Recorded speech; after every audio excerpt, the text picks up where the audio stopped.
They are just a methodology. Mergers are generally happening a lot of small states to the next door state or union of state which they formed. That has nothing to do with. Now, some states have accepted the Constitution of India, some may not have said so. That's once you sign, that's the last. You become integral part of India. With this adaptation order before the Indian states, the rulers signed the instrument of accession. So therefore, every state which signed, so far as it's becoming an integral part of India. And in fairness, Mr. Sibal concedes not that JK is fully integral from that point of time. But it has consequences. So when Article 1 talks about merger of territory, when it talks about including the state, it is not just off the cuff. That's the mandate flowing from the statute, accepted by everybody. Everybody is acceding on that basis. So it's an understanding. Therefore, all these states are mentioned in the schedule. And their territory is incorporated. That's the integrity. And the instrument is at page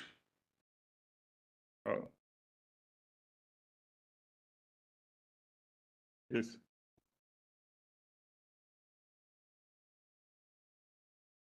That is at PDF 350,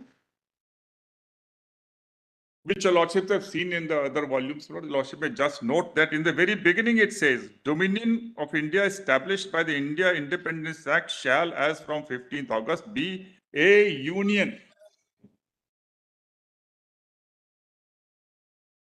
of, that's the first clause is the amended draft. Section 5. And please see C, 5C, Indian states acceding to the dominion in the manner hereinafter provided. So if you accede in the manner under section 6, you become part of the union.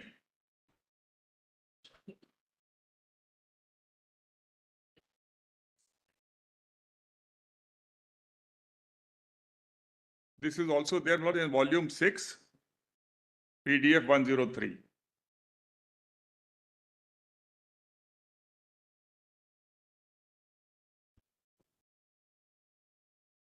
And 6A says, if you declare that he accedes to the dominion with the intent that the Governor General, Dominion Legislature, Federal Court, other dominion authority established for the purpose of dominion shall, by virtue of instrument, but subject to the terms thereof, and for the purpose of the dominion, be vested in the order under this act.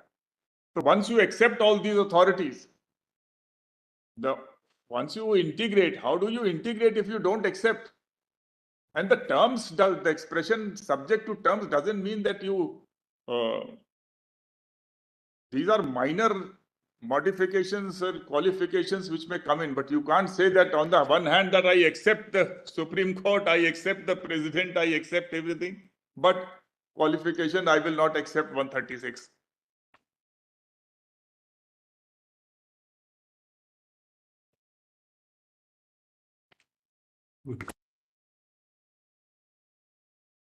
So therefore, my lords, my submission is that our independence is not a grant of India Independence Act. We had already resolved to form a republic, a sovereign independent republic. And 3, we amended the adaptation orders to make it clear to all the rulers of the states that the moment you sign the instrument, you are part of the union, you are integral.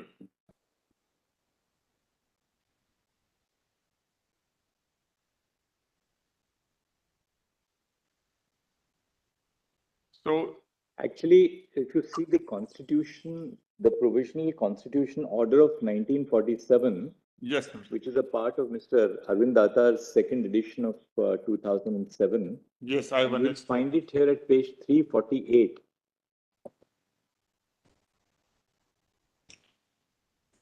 Page 348. Yes, Manoj. And what it says is that, the Government of India Act shall apply with such modifications as are specified in the schedule Yes. right? And if you go to the schedule now at page 350, Yes, there you will find the modification of section 5. that's right. The Dominion of India established by the Indian Independence Act shall, as from the 15th of August 1947, be a union comprising of C. The Indian states acceding to the Dominion in the manner hereinafter provided. That expression is very important, in the manner. In the manner. And now 6 says accession of Indian states. Yes. An Indian state shall be deemed to have acceded to the dominion of the governor if the governor general has signified his acceptance of an instrument of accession executed by the ruler, whereby the ruler on behalf of the state A declares that he accedes to the dominion with the intent that the governor general, the dominion legislature, the federal court, Yes. and any other dominion authority established for the purpose of the dominion shall, by virtue of this instrument of accession, but subject always to the terms thereof, and for the purposes only of the dominion, exercise in relation to such states such functions as may be vested in them by or under the Act. Assumes the obligation of ensuring that due effect is given within the state to the provisions of this Act, so far as they are applicable therein by virtue of the instrument of accession. Now, B completely destroys the argument of internal sovereignty. You have to give effect to all these authorities, the laws made, the execution done, the judgments given within the state.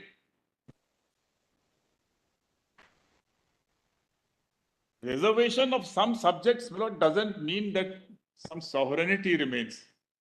That's a distribution of powers only. So you have some more powers which others. What do you make out of that statement in the IOA where the Maharaja said that I have retained my sovereignty for the future? You see, section 6, which is amended, does not contain any such term.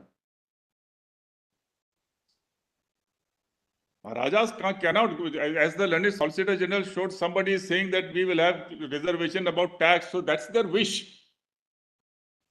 You may wish anything. But so far as the statute is concerned, as adapted, section 6 does not contain any clause 8.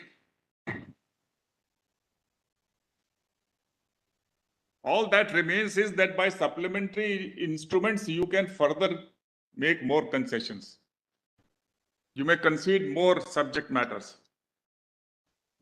That clause 8 is completely beyond 6. It has no validity.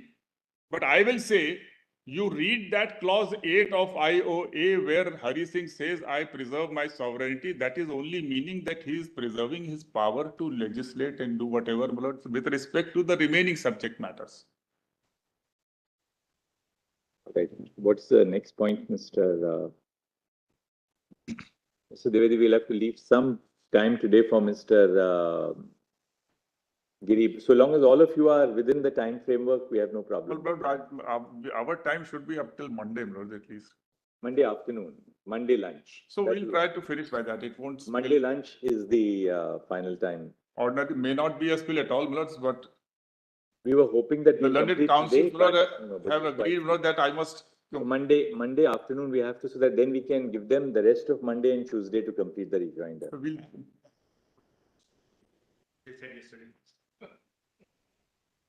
So we'll, as I said, we'll try to. Mr. Dwivedi, can we do this? We are 12:05. We can give you 10 more minutes. And then Mr. Giri, 45 minutes till through lunch, and we wrap up. We'll finish by 12 minutes instead of stopping Mr. Giri, No, but we'll finish. Primarily now, the main council are to follow you, Mr. Giri, Mr. Mahesh Jetmanani, and Guru. Right? So the others, look. One second, don't interrupt. I'm in charge of the proceedings. We have to, these are the 3 seniors. Now, after this, we'll have a lot of interveners, etc. But what is to be said has been pretty much said. We will request all the interveners to please talk to the council who are following Mr. Datar. Whatever they have to say, they may indicate to the council who are now going to argue, so that the 4 council will cover the entire gamut. I think that would be a very fair way of doing it. And then we'll hear the interveners for 2 minutes or 3 minutes. That's right. So please, 1 second.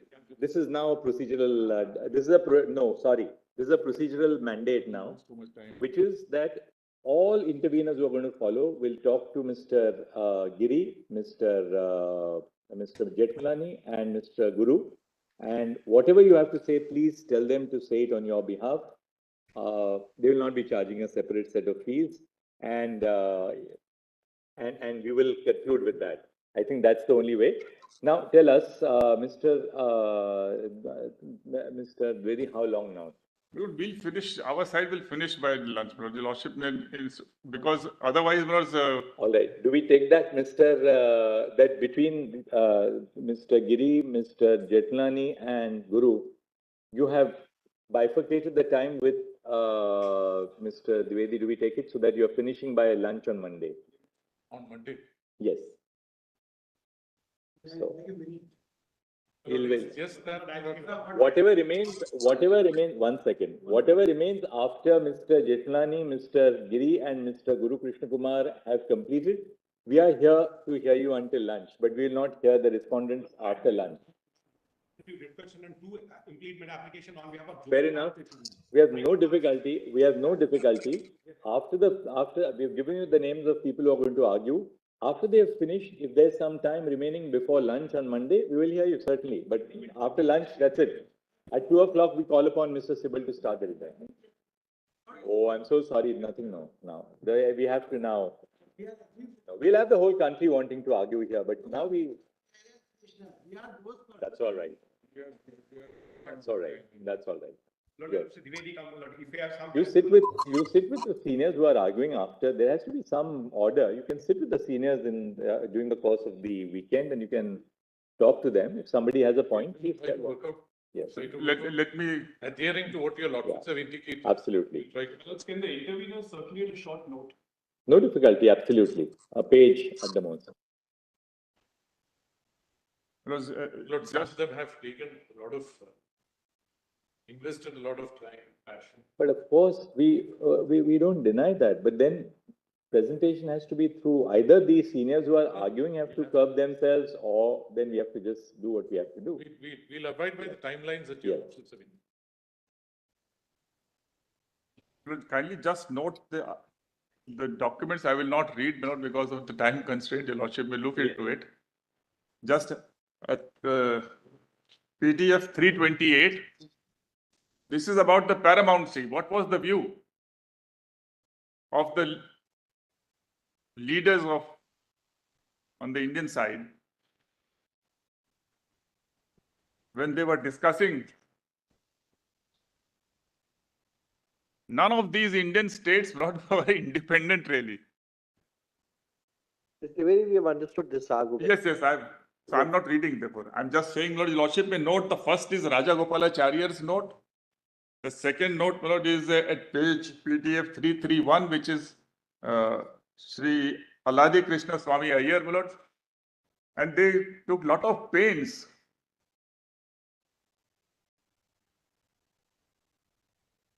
and the last note is of Pandit Nehru himself, Lord, at 339. To Lord Ismay, who was the Chief of Staff of Mountbatten. All three of them, they were persisting that they have never been independent. What are you doing? This return of this paramountcy was an attempt to balkanize India, create so many enclaves, and that created so much problem. And it is thanks to Sardar Patel's Lord that all this was quick. And when he left, he was wondering, my Lord, that what he was trying to negotiate on 3 subjects. And Sardar Patel, he said that you have wiped out the monarchy from the map of India. So therefore, my Lord, they were hardly independent. And we know from Amritsar Treaty, my Lord, on the basis of an amount of money and 1 horse and 12 shawls, etc., which is mentioned in the next document, I will not read it. It was transferred to Gulab Singh, and that's how this. So when were they earlier under Ranjit Singh and some king or the other? They were never independent. So that's the.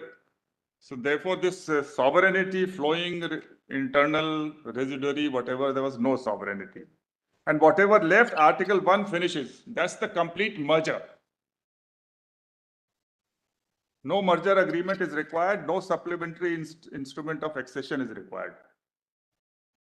Now, my lords, in re Berubari, kindly read, I am reading only from this para 73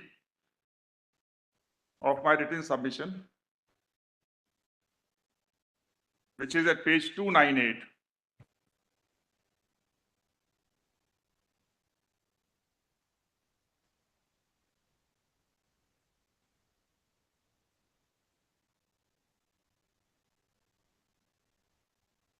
Has it? Yes. Now kindly come to PDF 299. The bold portion. Cession of national territory in law amounts to the transfer of sovereignty over the said territory by the owner state in favor of another state. There can be no doubt that such cession is possible, and indeed history presents several examples of such transfer of sovereignty. It is true, as Oppenheim has observed, that hardship is involved in the fact that in all cases of cession, the inhabitants of the territory who remain lose their old citizenship and are handed over to a new sovereign, whether they like it or not. And he has pointed out that it may be possible to mitigate this hardship by stipulating an option to emigrate with such certain period in favor of the inhabitants of ceded territory as means of averting the charge of the inhabitants are handed over to new sovereign against their will. But though, from the human point of view, great hardship is inevitably involved in cession of territory by one country to another, there can be no doubt that a sovereign state can exercise its right to cede a part of its territory to a foreign state. This power, it may be added, is of course subject to limitations which the constitution of the state may either expressly or necessary implication impose in that behalf. In other words, the question as to how treaties can be made by sovereign state in regard to cession of national territory and how treaties can, when made, can be implemented would be governed by the provisions of the constitution. Stated broadly, the treaty-making power would have to be exercised in the manner contemplated by the constitution is subject to limitations imposed by it. Whether the treaty can be made implemented by ordinary legislation, constitutional amendment will naturally depend on the provisions of the constitution.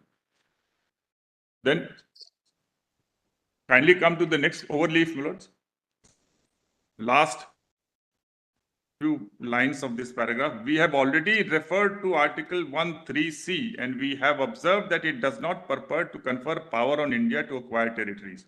It merely provides for and recognizes automatic absorption or assimilation into territory of territories which may be acquired by India by virtue of its inherent power as a sovereign state. So that 1(c) and 2, they are straightaway act of state. So even Constitution, my lord, can recognize by its provisions certain powers which are in the nature of act of state. It may circumscribe it or it may not circumscribe it. Now kindly also have 74 Santosh Gupta, my lords. This was read out by Mr. Nafre, but he said this is obiter. State of JK has no vestige. This is two judgment. State of JK has no vestige of sovereignty outside the Constitution of India and its own constitution, which is subordinate to the COI, Constitution of India. It is therefore wholly incorrect to describe it as being sovereign in the sense of its residents constituting a separate and distinct class for themselves. Residents of JK, we need to remind the High Court, are first and foremost citizens of India.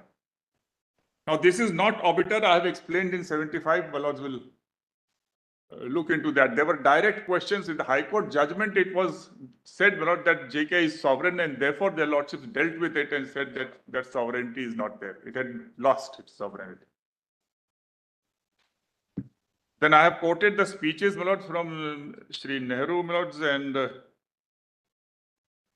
Dr. Ambedkar in para 76, 77, 78. Your lordship may just note, my lord, each of them are saying that I may just read 76.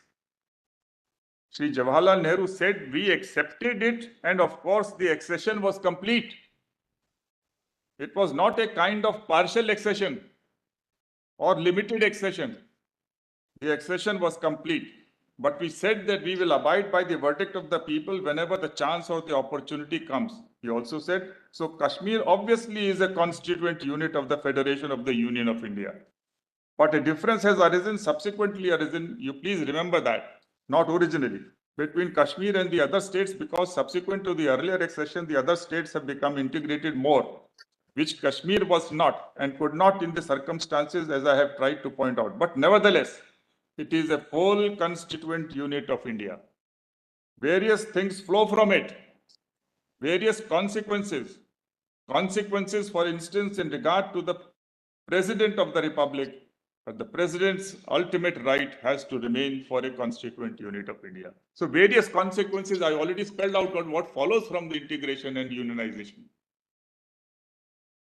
And Dr. Ambedkar also said, this has been read by the learned Solicitor General, let me just note. He explained what is meant by union. And kindly turn to next page, Manoj. I'm not relying so much, I've quoted though Rajaram Pal, which says destructible units and all. Maybe some lines need to be drawn. It can't mean that all the states disappear and federalism disappears. So that was your lordship's worry also when the learned solicitor was arguing about Article 3. Then para 80, the state of West Bengal versus Union. It expressly says that the feature of a compact or agreement between independent and sovereign units are absent in the Constitution of India. There is distribution of powers, but distribution of powers is not always an index of political sovereignty. Where is this? Oh yes, para 80. I'm reading from what I have said, but this is part of the judgment. Para 25 I mentioned. The lordship may note that. In para 80.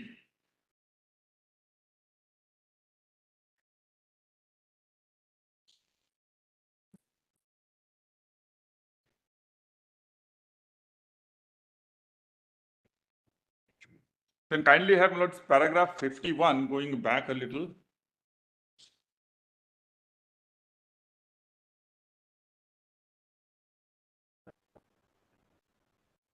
Para 51. That is PDF 293. Same written submission.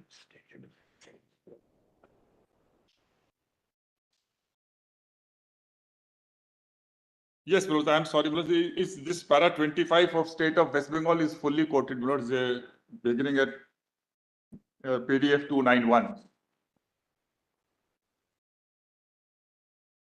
And your lordship will find the relevant portion in clause A. Okay. Kindly come to PDF 292. PDF 292. This is a paragraph 25. From fourth line, the result was a constitution which was not true to any tradition pattern of federation.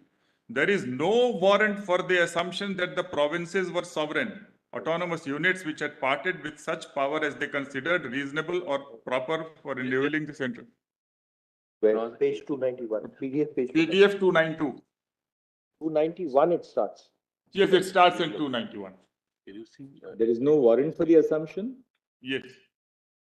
There is no warrant for the assumption that provinces were sovereign, autonomous units which had parted with such power as they considered reasonable or proper for enabling the central government to function for common good.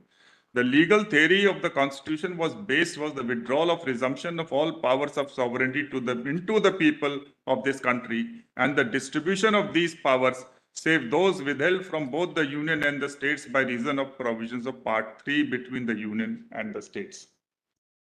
A truly federal form of government envisages a compact or agreement between the independent and sovereign states to surrender partially their authority in their common interest and vesting it in the union and retaining the residue of the authority in the constituent units.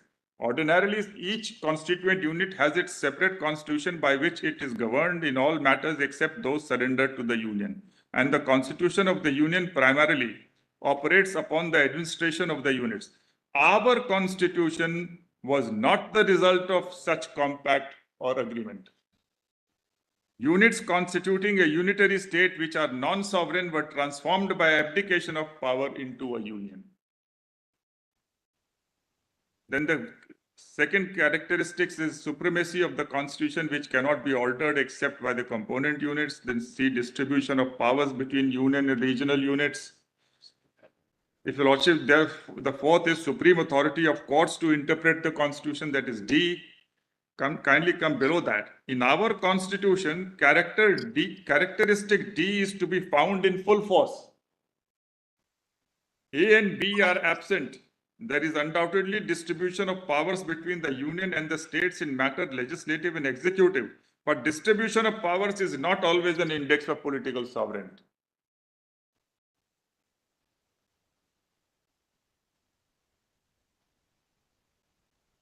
So this theory, which bilateralism, compact and all this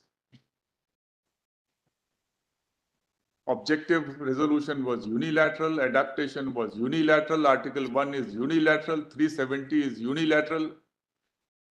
So there is some exchange of thoughts and agreements to be within the fold of 370 does not make it bilateral.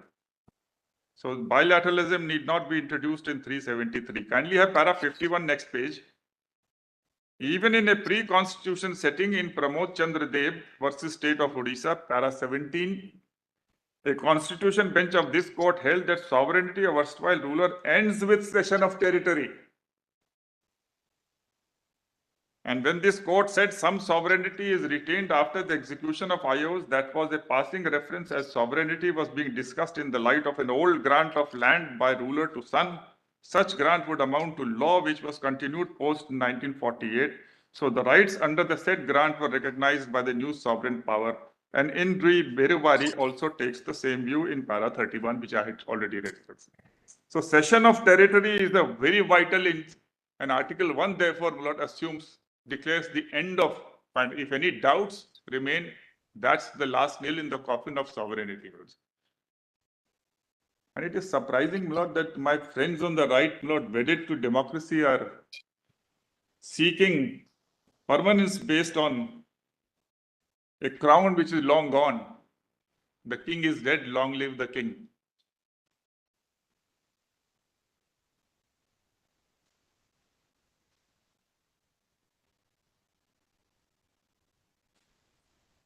The Lord should just note, Lord, in para 69, just even anger, Shri Anger also says that they are fully integrated. We can't extract some paragraphs here and there, Lord, and assert based on 2 paragraphs what is the meaning of our clause 1, 2, and 3.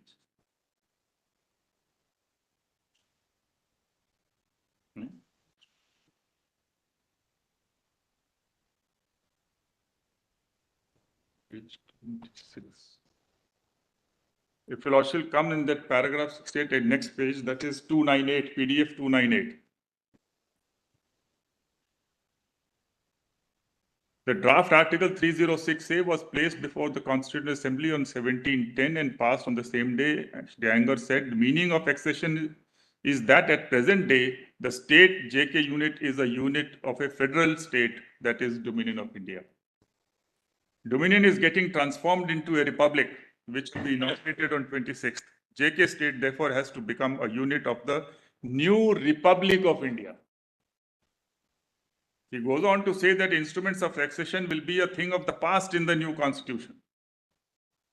The states have been integrated with the federal republic in such a manner that they do not have to exceed or execute a document of accession for the purpose of becoming units of the republic, but they are mentioned in the constitution itself. Now all this is left out and you extract 3 paragraphs where he is trying to say very lightly about referring to clause 1, 2, and 3. And he doesn't say what happens after the JK Constitution Assembly ceases.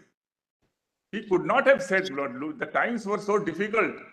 Therefore, it is a very brief speech. But these are much more vital expressions in his speech. You don't have to exceed or execute a document of accession for the purpose of becoming units. The preamble and Article 1 and 5 and fundamental rights, all they complete. That's the republic. Without it, there is no republic.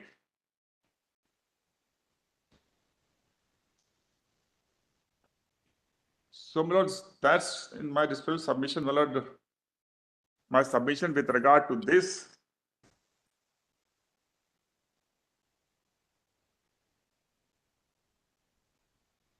I don't wish to, my lord, add anything about 356, etc., my lord, except to say that, not in Bommai's case, there are two observations with regard to the width of this suspending power.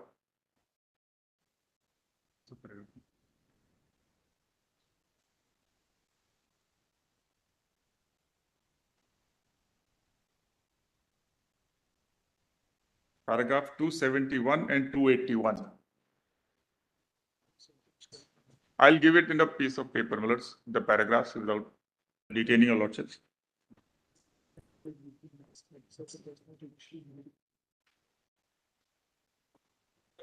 56 invocation will be in variety of situations which cannot be in variegated situations.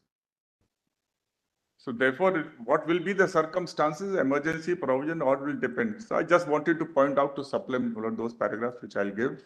And one more thing, Lord, that's a Constitution Review Committee was constituted under the chairmanship of Venkat Chilaya, my lords. And 356 was an issue whether it should be retained, or he said this is the bulwark of the Constitution.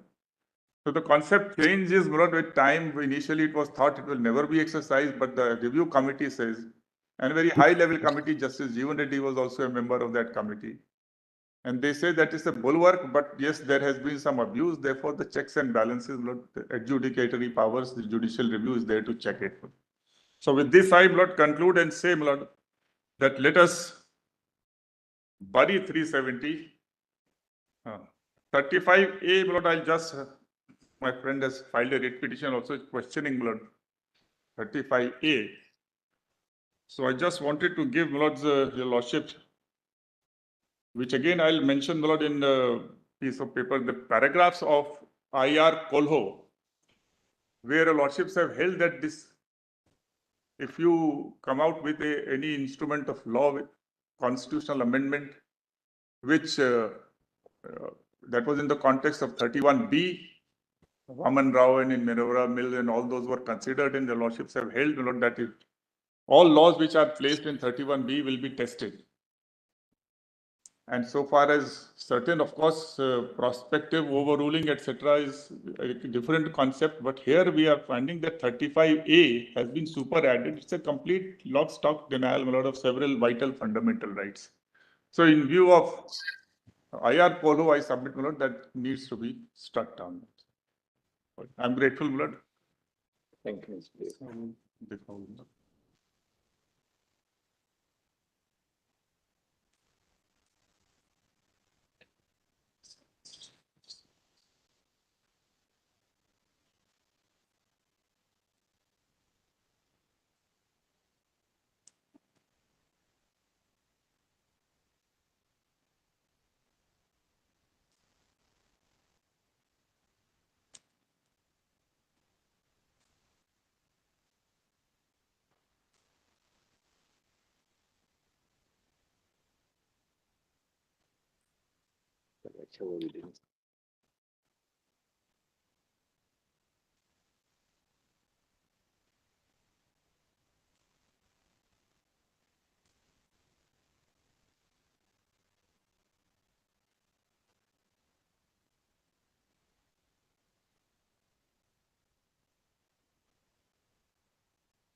May it please your lordships. Lord, I beg to appear for the applicant in IA 139743 in writ petition 1070 of 2019. Repeat that, Mr. Giri, the IA number? Lord, the IA number is 139743.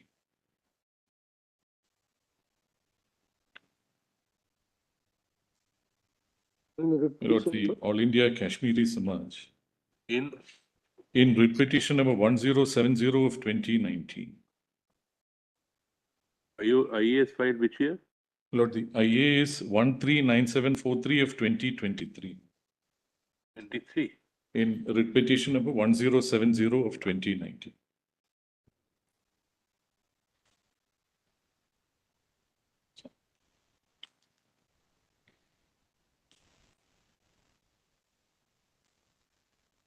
Lord, I'll just, Yes, Lord, areas which are covered, my Lord, by the learned attorney, the learned solicitor, and thereafter by Mr. Dwivedi, my Lord. Lord, I'll just say what has been covered, and therefore I don't have anything more to say on that. But, my Lord, this is essentially my Lord, it's stressing on certain aspects, my Lord, which I think will be of assistance in making out a case before your lordships. My Lords, the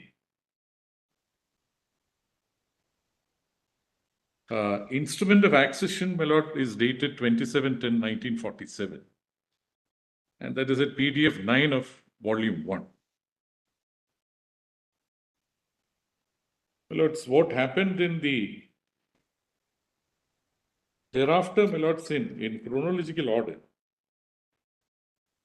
I'll be obliged if your lordships kindly have a look at the proclamation issued by the Yuvraj Karan Singh in Volume 3 of the written submissions, the compilation of written submissions of the respondents at PDF page 44, part of the list of dates, my Lord, of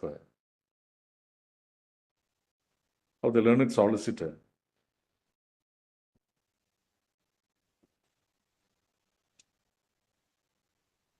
Page 44. Of volume? My Lord, of Volume 3, the same volume which was being referred to by. Because clause 7 and 8 of the instrument of accession was being relied on to contend for the position that there was a vestige of sovereignty which was retained by the Yuvraj even then, even after signing the instrument of accession, because that is what is articulated in the instrument of accession as such. My Lord, on 25/11/1949, the draft constitution was ready.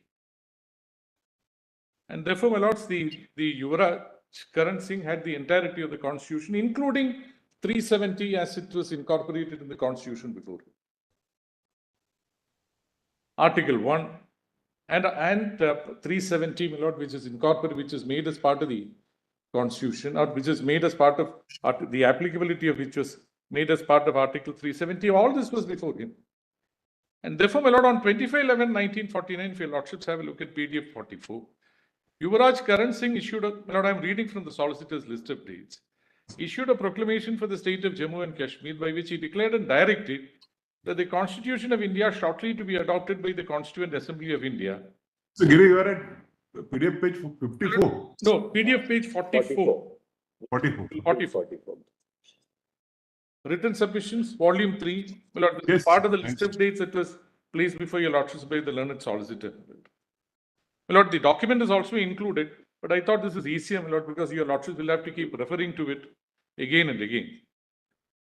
The said proclamation is both worth quoting in full. Sorry. Yes, I get it. Yes.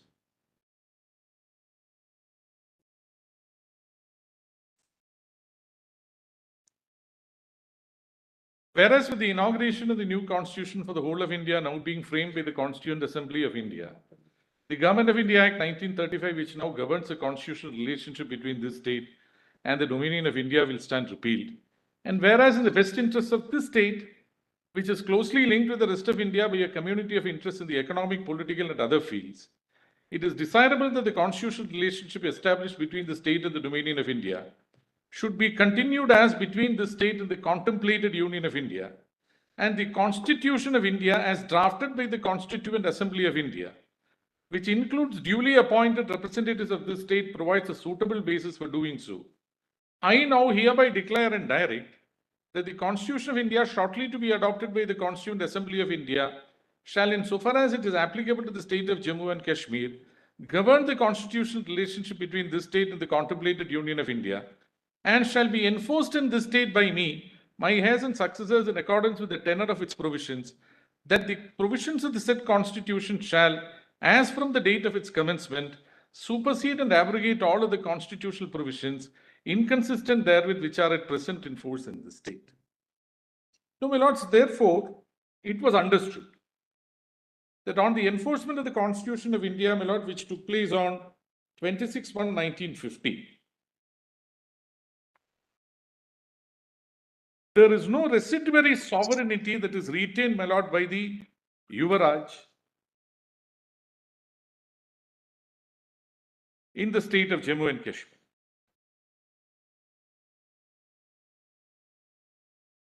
My lord, the territories comprised within the state are therefore mentioned in the Constitution. It is treated as a Part B state. The provisions of the Constitution are made applicable to the Union of India, including the state of Jammu and Kashmir, with effect from the date of enforcement, that is, my lord, on 26/1/1950, when the Constitution commences. It is, my lord, difficult to countenance an argument, my lord, this I say so with greatest respect, that there was any sovereignty which, whether you call it as residuary, internal, as distinguished from external sovereignty, which survives, my lords, the enforcement of the Constitution of India with effect from 26/1/1950, when, after, my lord, the Yuvaraj had also made it clear and had declared that the relationship between the state and the union will now be governed by the provisions of the Indian Constitution, which means that we don't have anything more.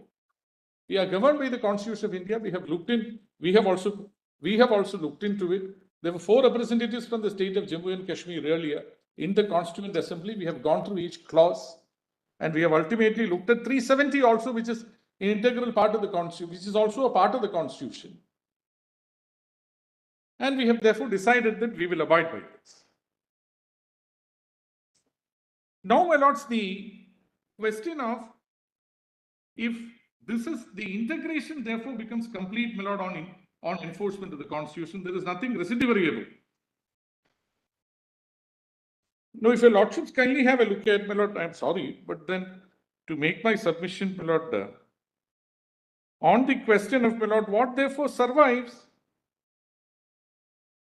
under what therefore survives, my lord, will also have to be looked into in Article 370 and 373, and there is nothing more, my lord, which can be read into it. There is nothing in the Constitution of India, my lord, which carves out an exception in the case of state of Jammu and Kashmir, both as regards the sovereignty, any sovereignty, other than, my lord, Article 370 itself. And 370, in my respectful submission, does not indicate that there is any residuary sovereignty that is left with the state of Jammu and Kashmir. It becomes a part of the Union of India. My lord, the enforcement of Article 370 also, and powers exercised by the President from time to time in issuing a constitutional order, is also an exercise of a power that is conferred, my lord, under the Constitution of India. It is nowhere else. President doesn't go outside the bounds of the Constitution. And therefore, my lord, if abrogation of 370, which would result, my lord, in the effacement of any special status that is given to the state of Jammu and Kashmir, is inbuilt into Article 370, and it is also within the knowledge of, my lord, the sovereign in the state of Jammu and Kashmir, my lord, prior to the enforcement of the Constitution, to say that I still retain some residuary sovereignty with me in spite of the enforcement of the Constitution after 26/1/1950, not reflected in Article 370, not reflected in any other provision of the Constitution of India. My lord, it's not a submission that would be countenanced by your lordships. But what are the petitioners asking for? Petitioners, my lord, say that 370, which is a temporary provision, must be treated as a permanent part of the Constitution. What for? If, my lords, is it for the purpose of, my lord, claiming for expansion of any right? Apparently not. No, my lord, because once the 370 goes, and, my lord, Jammu and Kashmir, my lord, therefore, the integration is complete even when the enforcement of the Constitution takes place. My lord, the insignia of any sovereignty is a lawmaking power. One of the insignia is a lawmaking power. That's, my lord, the lawmaking power, my lord, has been with the union and with the states, my lord, in list 2 and list 3 also. Unless, my lord, the parliament by an overarching by resort to the provisions, my lord, of lawmaking power in the list 3 also supersedes the legislation that is prevailing in the state. If, my lord, it completely therefore applies after Article 370 is abrogated, isn't there an expansion of the right, my lord, that is available to any person who says that I am a resident in the state of Jammu and Kashmir? I therefore belong to that state. I also belong to the Union of India. But therefore, my lord, what is the abridgment of the right, my lord, that the petitioners are really concerned about? No, my lords, insofar as abrogation of 370 is concerned, when the lordships would have noted that sub-article 3 was also therefore part of, my lord, in the manner in which it was framed even before 1950. I mean, on 26/1/1950, my lord, this is how it looked at. And that was at a point of time when the Constituent Assembly for the state was yet to be convened. It was convened later, my lord, in January 1951. Now, if your lordships kindly come to that for a moment. There are two places, my lord, where the Constituent Assembly for the state is referred to. Firstly, my lord, in sub-article 2, but please come to sub-article 3. Notwithstanding anything in the foregoing provisions of this article, the President may by public notification declare that this article shall cease to be operative or shall be operative only with such exceptions and modifications and from such date as he may specify. Provided that the recommendation of the Constituent Assembly of the state referred to in clause 2 shall be necessary before the President issues such a notification. My lord, the crucial words are recommendation of the Constituent Assembly of the state referred to in clause 2. My lord, in clause 2, the reference to the Constituent Assembly is qualified by certain words, my lord. If the concurrence of the government of the state referred to in paragraph 2 of subclause B of clause 1 or the second proviso to subclause D of that clause be given before the Constituent Assembly, my lord, please permit me to read it slowly. For the purpose of framing the constitution of the state is convened. Therefore, my lord, it was understood that a Constituent Assembly will be convened for the purpose of framing the Constitution of India, as originally contemplated in Article 370 itself. But this Constituent Assembly is only for the purpose of framing the Constitution of the state. And, my lord, it is a fact which is accomplished that on framing the Constitution for the state, my lord, it dissolved itself. That it will be convened for a specific purpose and that it will dissolve itself were also matters within the knowledge of the framers of the Constitution even then. And then, my lord, therefore, in proviso, when they refer to the Constituent Assembly for the state, there was a terminus echo, my lord, for the Constituent Assembly, which was within the knowledge, my lord, of the framers, and therefore that is what is referred to in the proviso. My lord, it could not have been contemplated that the Constituent, it was, or rather, my lord, let me put it this way. It was, my lord, it was concluded, or it was definitely, my lord, the intention that the Constituent Assembly for the state, which is convened for the purpose of framing the Constitution of the state, will have a natural death, my lord, when the Constitution for the state is framed. But when they say, my lord, that the recommendation of the Constituent Assembly for the state shall be necessary before the President issues such a notification, did they not have in mind that the recommendatory powers are therefore coterminous with the tenure of the Constituent Assembly, which has to end, my lord, with the framing of the Constitution for the state? It is not as if, my lord, the Constitution contemplates a Constituent Assembly for any purpose other than the framing of the Constitution for the state as such. Therefore, my lord, see, one of the termini which your lordships were referring to,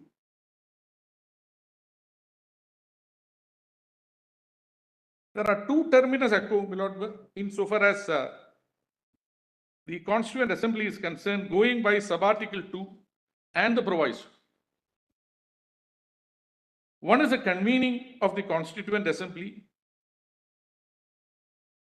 and the other is the dissolution of the Constituent Assembly. The proviso merely does not say Constituent Assembly of the state. It says Constituent Assembly of the state referred to in clause 2. Clause 2 says Constituent Assembly for the purpose of framing the Constitution. Therefore, the tenure of the Constituent Assembly is inbuilt, my lord, into sub-article 2 and the proviso as well. If therefore, my lord, the triggering factor as per the proviso to Article 373 for the President to issue a public notification either abrogating it or, my lord, declaring that it will be operative only with such exceptions and modifications is a recommendation of the Constituent Assembly of the state referred to in clause 2. It has to be inferred, in my respectful submission, that the triggering factor would be alive and operative only till such time as the Constituent Assembly is alive. And this is an inference, my lord, which I beg to infer and which I commend for your lordship's acceptance. Is inbuilt into sub-article 2 and the proviso. That's why, my lord, the crucial words Constituent Assembly of the state referred to in clause 2 need not have been that way. But when sub-article 2 says before the Constituent Assembly for the purpose of framing the Constitution of India, therefore, my lord, even originally it was contemplated that this Constituent Assembly for the state will have no function other than, my lord, or will be functus officio once the Constituent Assembly of the Constitution of the state is convened. That, my lord, it's a historically recognized fact that it actually dissolved itself in 1957 itself. But that's a different matter. But the point is, my lord, for the purpose of the proviso, the triggering factor, my lord, is contemplated as being available coterminous with the life of the Constituent Assembly referred to in sub-article 2, and therefore, my lord, it ceases to have any significance, my lord, once the Constituent Assembly is dissolved and once the Constitution of the state is formed. But, my lord, it cannot, under any interpretative tool, give fodder to a submission that Article 370 as a whole, and at any rate Article 370 sub-article 3, would also cease to be operative once a proviso becomes inoperative.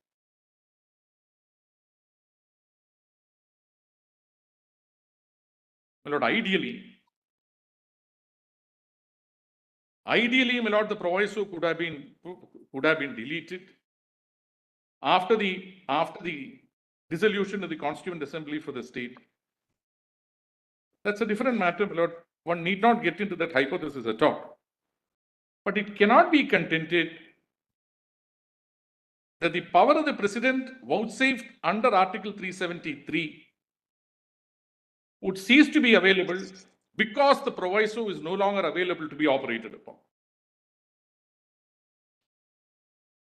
In my respectful submission, the proviso itself contemplates that the recommendatory power of the Constituent Assembly, my lord, whatever is the content of the recommendatory power or not, my lord, it's a different matter. I think enough submissions have been made on that. But the recommendatory power of the Constituent Assembly was intended even originally to be coterminous with the life of the Constituent Assembly, which anyway, my lord, was dissolved after the Constitution of the state was convened.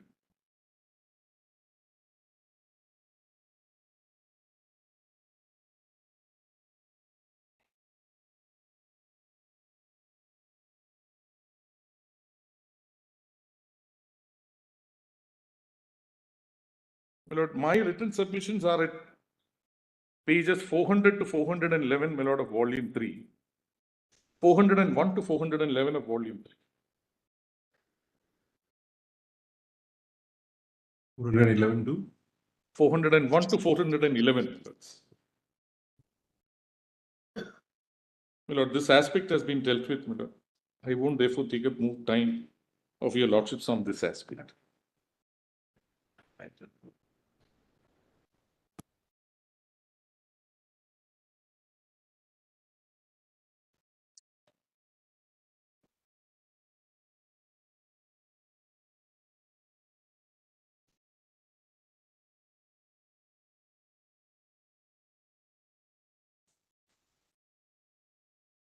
My lord, paragraphs 1 to 4 I have dealt with this.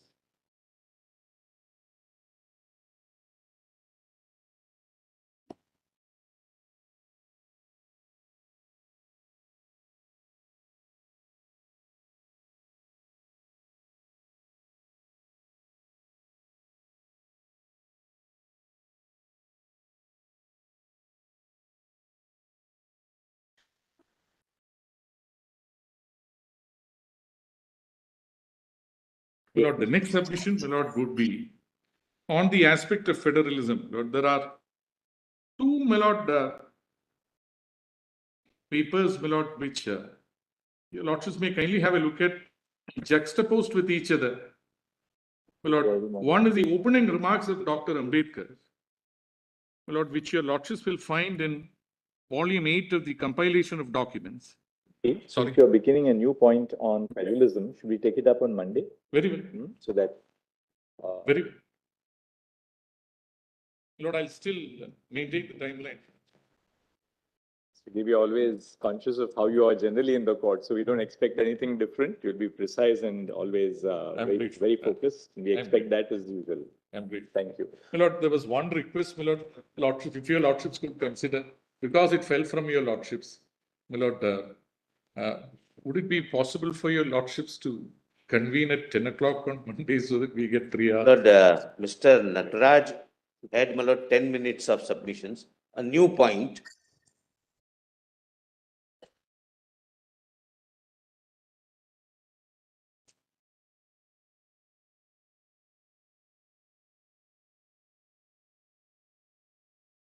The circumstance for today, we have given you full half day now. Very good. You've Lord, got a half day more. no, Mr. Nataraj would like to have 10 minutes and two young, two other, my lord, people who will, I know your lordship would not. We'll come back. Then All the Mr. young, not so young can divide the time period between 10:30 to 1 o'clock. 10:31. At the same time, I know that everybody has worked very hard. We wouldn't want to Therefore, my lord, deprive and even some at of least them 5 have- minutes of time. Lord, to the some young of them people. have worked since 10 years. Let them have, my lord, their day in the court, my lord, You're maybe saying- for some time. I'm sure that the seniors who precede them will give them some time so that they have that No, time. we'll do to- that. Certainly. For example, my lord, Mr. Tanwani is also a research scholar. Who? Mr. Tanwani, Mr. Rahul Tanwani has been spending. Tanwani, Mr. Rajput, they have been working since many years. Will certainly give But them. whatever some they time. can contribute. Told Mr. Tanwani that some of the points I wanted to make, I will keep for him. I'm sure you'll be able to. We'll do that. It's a- We'll do, we won't exceed the time.